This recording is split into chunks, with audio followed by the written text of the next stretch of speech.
Hello, my name is Melissa Algrim, and I am the Director of Reading Sufficiency. This video tutorial is to help you complete the third grade promotion retention report for the 2020-21 school year. This is a required data collection under the RSA statute and collects data from each site about the promotion and retention decisions made for third grade students. The report is located on the Wave through single sign-on. As we discussed last spring, RSA has remained in effect, and the absence of the OSTP scores meant that third grade students had to be promoted through one of the other pathways. In case you missed it, guidance for promotion and retention decisions for this year was released in June and can be found on the RSA Coordinator Teacher webpage on the OSDE website.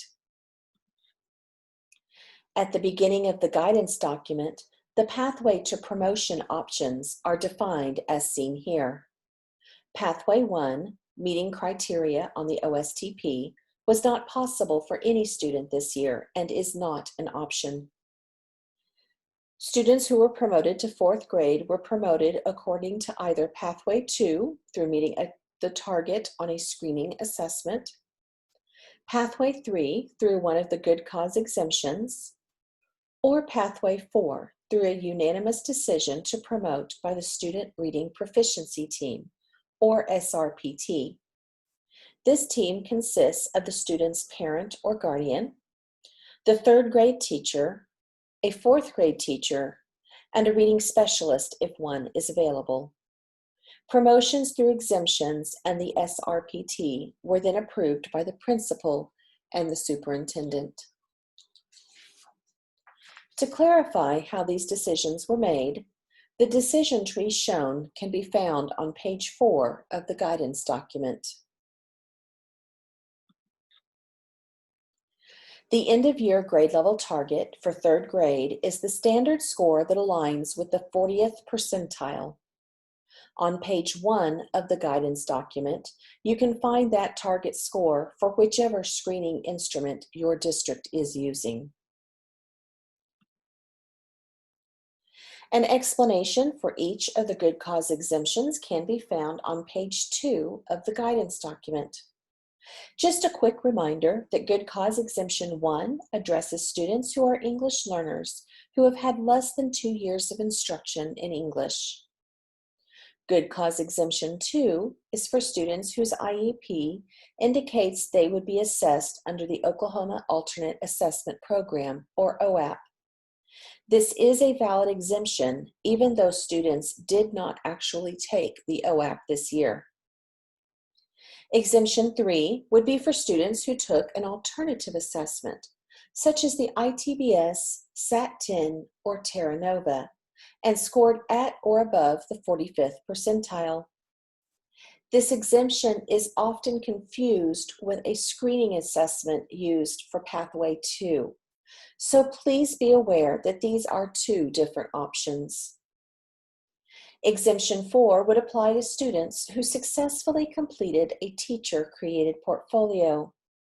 Requirements for portfolio elements can be found on the RSA Coordinator Teacher webpage. Exemption 5 applies to students who have an IEP that addresses reading or language goals, who participate in the OSTP, and who have made adequate progress toward their IEP goals.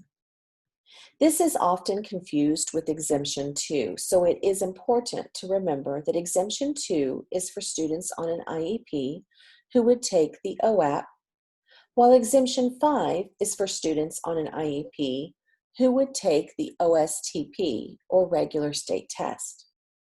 Remember that students are no longer required to have a previous retention to qualify for this exemption.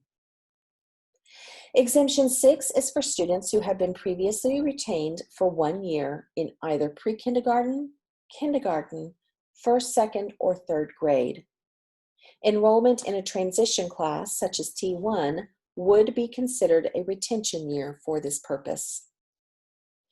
And finally, Exemption 7 would be for exceptional emergencies during the OSTP. Because we did not take the OSTP this year, this is not an applicable exemption for the 2020 for this year.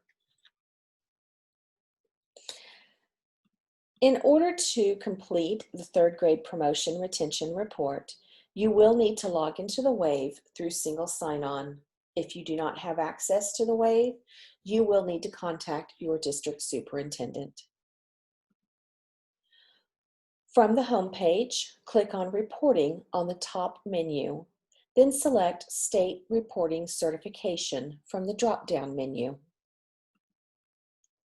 On the next page, you should see your county and district in the top box. Select the third grade promotion and retention report by clicking on the title. Select the site for which you are entering data. You will find your third grade students from the 2019-20 school year have been pre-populated. Each row is currently in yellow because it needs information. Once it has been completed, the yellow will be removed from the row. In order to save the report, each row will need to be completed. You will not be able to save a partially completed report. So if you start filling out some students, click Save to come back to it. When you come back to it, there will not be any information entered in. It will not save until all rows have been completed. You will need to complete the row for each student. Going across the row headings is the easiest way to think about this. For each student, indicate whether the student was retained or promoted. If the student was retained, you will click the box under that column for retained, and then no other action is needed on that row. If the student is promoted, indicate whether the promotion decision was made at the end of the school year based on data from the school year, or if the promotion decision was made at the end of the summer and before the beginning of the next school year, considering data from additional learning opportunities that occurred over the summer. Students may also be promoted mid-year prior to November 1.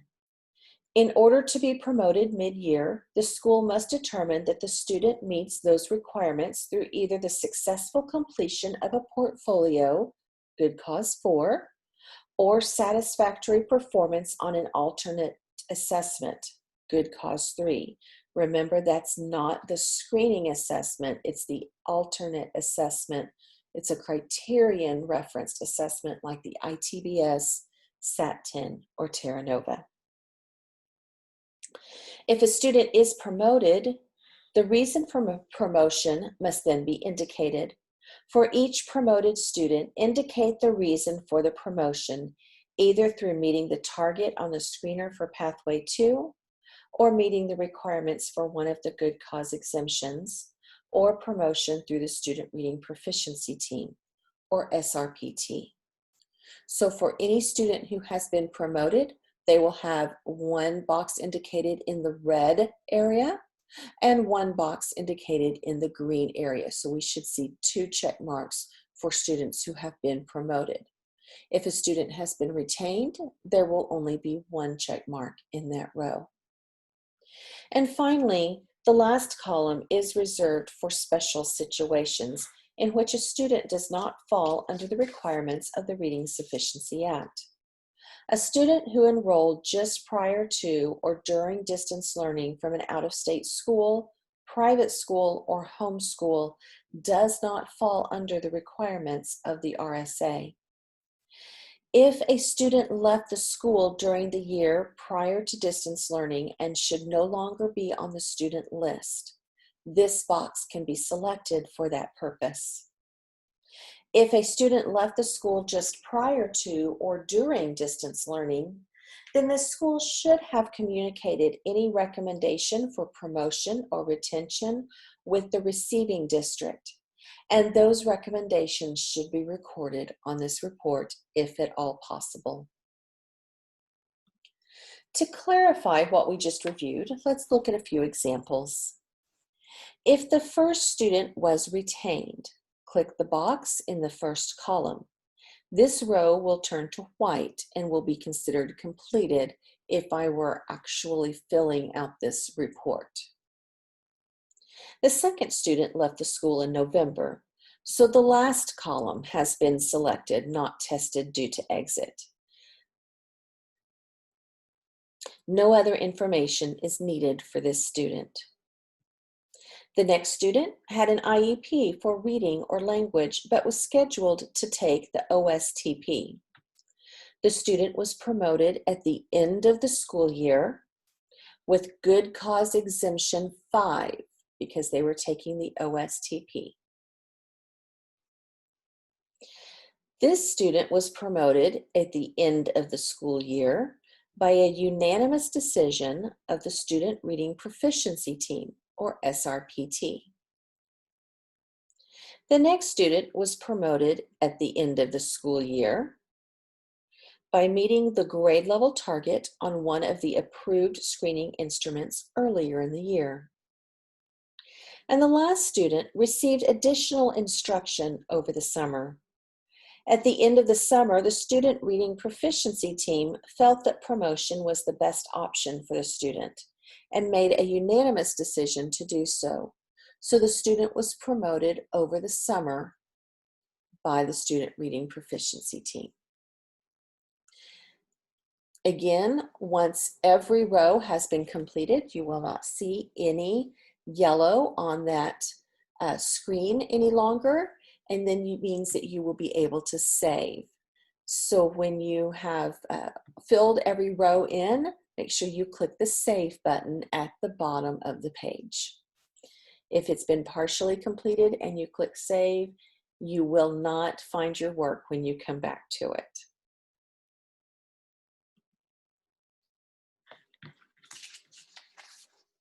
Returning to the site list, the site status will read in process because it has been started. Once it is ready to be submitted, the principal will need to click the Confirm button. The site status will then change to Confirmed. If it has already been confirmed and a change needs to be made, the administrator is able to release the report for editing. Once all sites are confirmed, the superintendent will be able to certify the report. Again, if edits need to be made, the superintendent can decertify the report to open it back up for editing. The release of the report must be done by site and district administrators. The OSDE personnel do not have that ability. So it must be done at the district level to open that back up for editing. Thank you for taking the time to watch this tutorial. If you have any additional questions or need help, please do not hesitate to contact me or Judy Cummings at the email addresses shown on your screen. Thank you.